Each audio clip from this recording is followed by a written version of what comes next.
Hey, what's up, everybody? It's Matthew again from Atlantic Computer Services, and I'm here today again with Kevin Flowers from Wade Associates. How you doing today, Kevin? Doing great. Happy to be back. Good deal. So we are talking today about the importance of employee training when it comes to cybersecurity. So one of the things that's really interesting about kind of the evolution of cybersecurity and cyber attacks and things like that is the protections around software have gotten really advanced, right? So one of the ways that the hackers and attackers continue to advance their game is they're saying, well, I'm not going to worry about going in the software angle. I'll go in the human way. I'll actually get in touch with someone directly, which would be a business owner, um, most often an employee or someone. So you've got to train your people to kind of know what to look for, what these attacks look like, what some of the different things are, and then how to be prepared to thwart them, how to be prepared to defend against them. Yeah. I wanted to share a quick story to give you an example of how easily this kind of thing could happen, and then we'll talk about some training opportunities that are out there. We'll talk about some easy red flags to look for.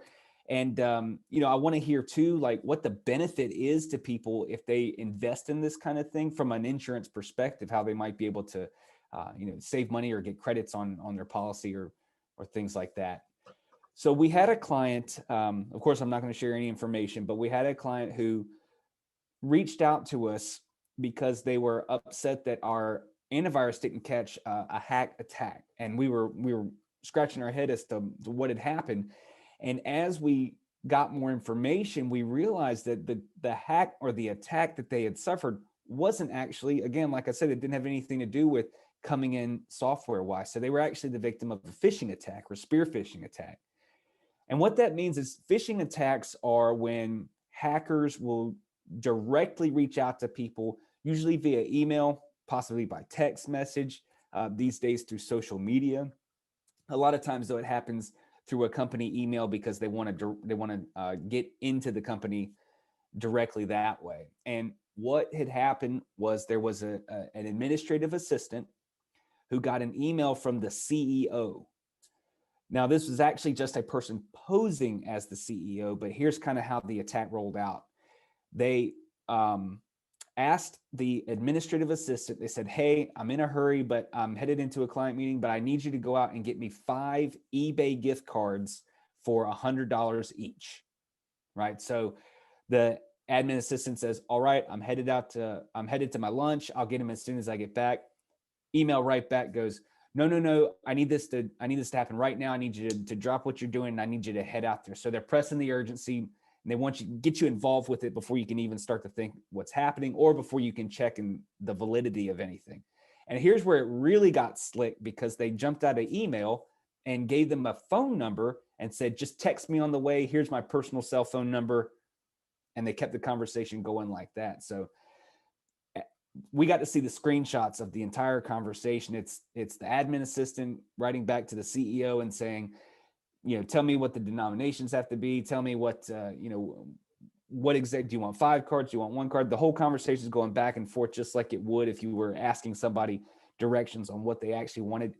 And ultimately, it came down to the attacker said, great, you got the cards. Now send me the screenshots of the backs of the cards, scratch off the PIN number so that I can get all this information over to them right away. We saw the images, we saw everything all happening in what looked like in real time. And it was really, really amazing. So long story short, they were out the $500 for the gift cards, and there's nothing you can do to recoup that investment. That kind of thing is out. And in this case, that was just a small, $500 is not a ton of money. Nobody likes to lose $500, that's for sure. But in this case, that was kind of a small hit. And what these attackers do is they could go through 10, 12 of those a day. Yeah. And, you do the math and they just kind of stack that thing up. And in a minute, we'll talk about some of the things that we identified with them as far as, how we might have gone about spotting this up front. But that's how quickly and easily it can happen. Somebody gets in touch with you, they pose as someone that you trust, and then they really speed the process along to try to get you involved in the attack. And it's unfortunately it's a hard lesson to learn that way.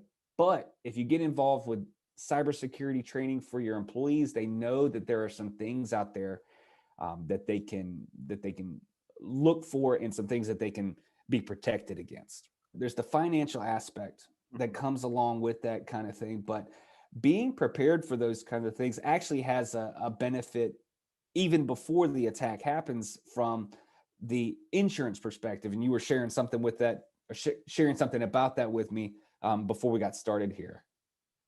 Yeah, the main thing when it comes to employee training for cybersecurity, what we're looking for is a formalized plan. So if it's not written down, it's generally not implemented, and those things can apply underwriting credits. Like our previous video talking about a formalized cyber incident response plan, post breach or post incident. Those are things that you want to see. Again, if it's not written down, 90% of the time it's not actually implemented. So the most important thing when developing a training program is to make sure that the employees are comfortable when they're uncomfortable with something that's happened. So you never want them to fear that in the situation that you described, that an employee would oftentimes be fearful once they identify that this was not normal, but they were Right. acting in the CEO or owner of the company asking to do this.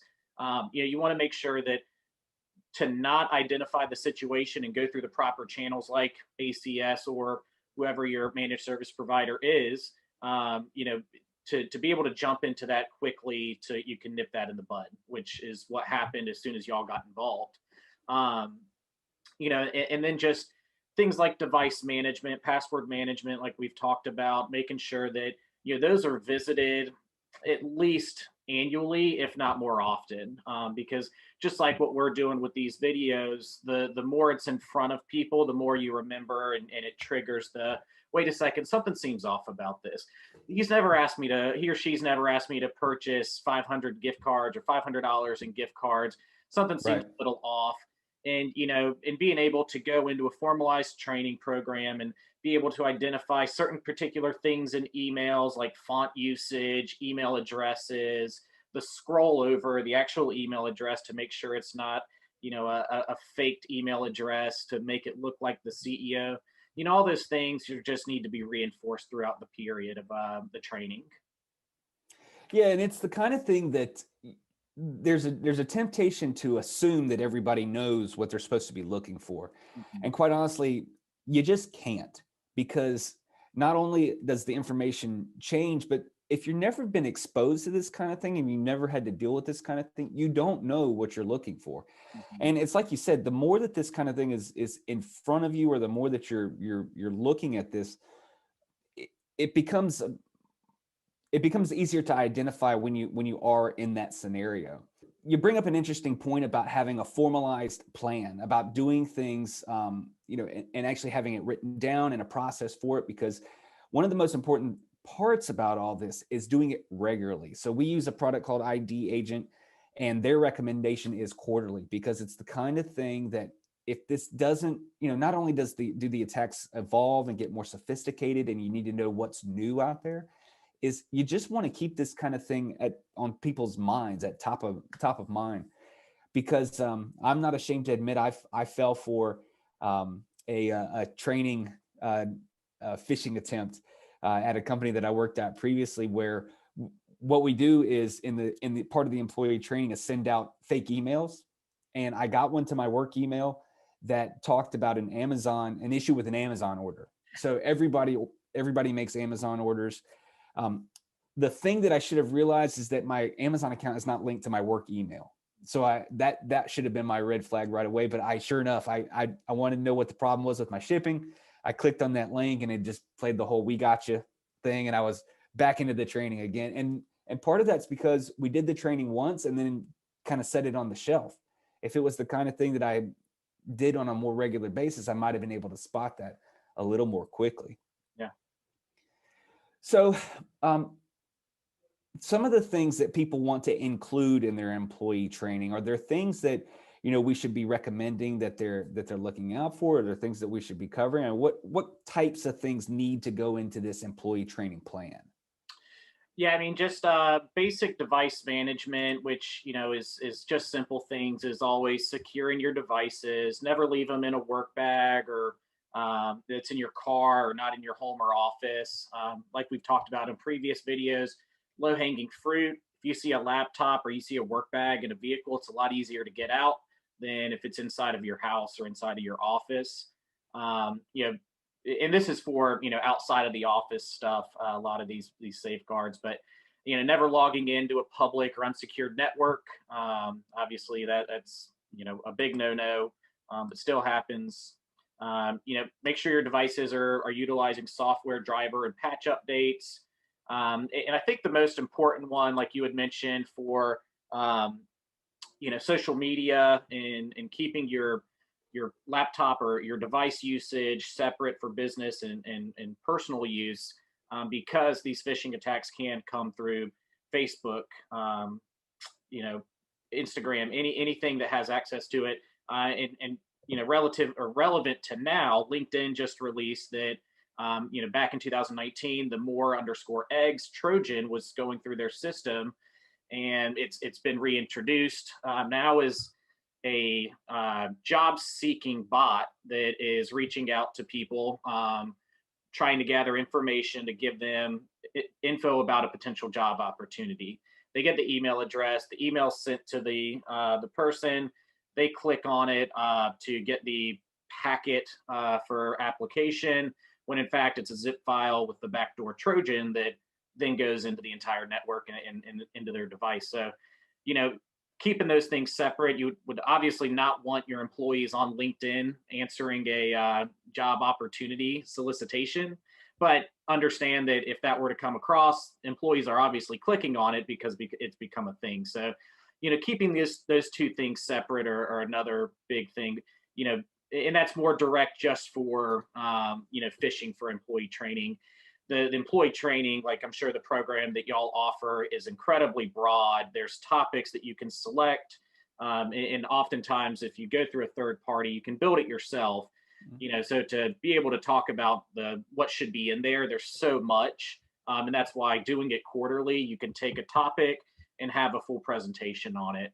But relevant to this topic of phishing, I think that a big thing is understanding what phishing is, and management tactics in order to remediate that. Yeah, and it comes back to the idea that there's this conception that cybercrime and hacking and things like that are all digital, that it's all a matter of software, that it's all a matter of happening online. And it is, and it does, and that's a big part of it. But how they get into the system, the biggest, I guess, the biggest door for them is the human element. Mm-hmm. So if it's much harder to hack into a system and do it all covert and do it all digitally and behind the scenes, it's so much easier to just try to trick somebody. It's the old-fashioned con game. I mean, it's the old-fashioned con game in new clothes, basically. Yeah. And again, it's just why it comes back to being so important that people are aware of the basics of how it works, but also, like you were just mentioning, the evolution and the new attacks that are out there. So even there are so many attacks that come that are that play on our decency and play on our goodwill. Mm-hmm. Like the job seeking is the kind of thing that somebody's out there looking for a job. They're not. A lot of times, the hacks and attacks come through what we call the sin sites, right? Gambling and other things that people tend to be attracted to for nefarious reasons. In right. Some cases, I'm not whatever your preference is, you do you. But those tend to be sites that people don't share very often. They tend to use they do very quietly, so they don't share that they're on those types of things. But when you're talking about, somebody looking for a job, or, fundraising is another popular way that people, lots of pictures that just pull on your heartstrings and tug on your heartstrings, and you want to do the right thing by somebody, and you click a donate link, and it may wind up opening the Trojan, like you said. So there's just all kinds of things that you need to be aware of, that start at a base level of common red flags, but also knowing what some of these more advanced attacks are starting to look like. Mhm. So as we're thinking about this now, one of the things that I did want to talk about specifically was with the phishing emails, and just kind of leave people with some tips on, again, some of the basics about what to look for in an email. You touched on a couple of them in the beginning, but let's say I get an email and it comes from my CEO. What are some of the things that would lead me to believe that that this isn't actually from my CEO? Some things that I need to have just in the back of my mind anytime I open an email from the CEO or anybody. Mhm. So what would be a couple of those things that you might point out right off the bat? Yeah, and I've got a limited perspective on this versus someone in your industry, but for me, the things I'm looking for is their email signature, which we all have a you know formatted email signature, the domain server where their email was sent from. So when you look, you can see, for Wade Associates, J Wade is jwade at wadeassociates.com. If it were to be coming from J Wade at wadeinsuranceisawesome.com, I'd be like, wait a second, that's not correct. Or if it's coming from jwade at gmail.com, I would probably be a little concerned about that too, because he traditionally doesn't email me from his personal email. Again, another thing, uh, if you have a bot sending these emails, a lot of times font is going to be off, spacing is going to be off, capitalization is going to be off. Um, just those three things are the first things that pop out. And again, like we had talked about earlier, if you feel uncomfortable about something, it's better to, start doing a little diligence than to not, and to move forward with purchasing the gift cards like you had described earlier. So I think that last point you hit on is probably the first thing that I tell people is, if something doesn't feel right, then there's a good chance that it's not. Mm-hmm. So, and your subconscious can pick up on that a lot of times. So you mentioned the email itself. So some people don't know this, that you can actually type a from name, like you could type Matthew Coleman and change the email that it's from. So I could very easily open an email account and then set it for from Matthew Coleman, or I could go back in there and say it's from Kevin Flowers. The name that shows up in your email box doesn't necessarily have to match the email string. Right. So in the phishing, in the gift card example, the email came through as the CEO's name and then a Gmail address that was very clearly a foreign name. Mm-hmm. So it was not, it not only was it not the CEO's name, but it wasn't even close. It was something that could have been easily recognizable. You mentioned the font and things like that. Another big one is just grammar in general. A lot of times these attacks come from overseas, so the language is actually run through a translator, Mm-hmm. and translators are not 100% accurate. So if words are misplaced, um, and again, just reading it and it doesn't quite make sense. Another one is to check and see what time the email is sent. So if you come in to the office in the morning and you've got an email from somebody that was sent at like 3 o'clock in the morning, and you know that nobody in your office works those hours, and it's an unusual request at an unusual time, there's a good chance that that's not it. Right. And I was thinking one last thing too. Oh, as far as getting links and things that are in your what you want to do is, again, a lot of people don't know this, you can hover over a link. So put your cursor over a link without clicking on it. So if it says, like in the one that I fell for a while back, if it says amazon.com or whatever the full address is, but you go back and hover over it and it's some long string of characters that doesn't do anything, or it's the old school exe files or anything like that, or the zip file, that's another flag. That's something else that you want to be paying attention to. And then just double check. Yeah, and then like I said, just the overall content of the email. If it's something that you've never been asked to do before, or if it's something that just seems a little unusual, then there's a good chance that it probably is. Yeah. All right, so I appreciate you guys checking out the video today. Kevin, thank you as always. Again, great stuff. I really enjoy having these conversations. We're going to post contact information for myself and Atlantic Computer Services and Kevin and Wade Associates under this video. So if you've got any questions about cybersecurity or cyber insurance, we'd be happy to help you out with that. I'll also post a link to where you can get some more information about cybersecurity training for employees. And then if you have any other questions about this video or any of the other videos, feel free to reach out to us. We'd be happy to help you with that, again, about employee training or cybersecurity in general. Thanks for having me on again, Matthew. Thanks a lot, Kevin. We'll see you next time. All right, video 3 in the books.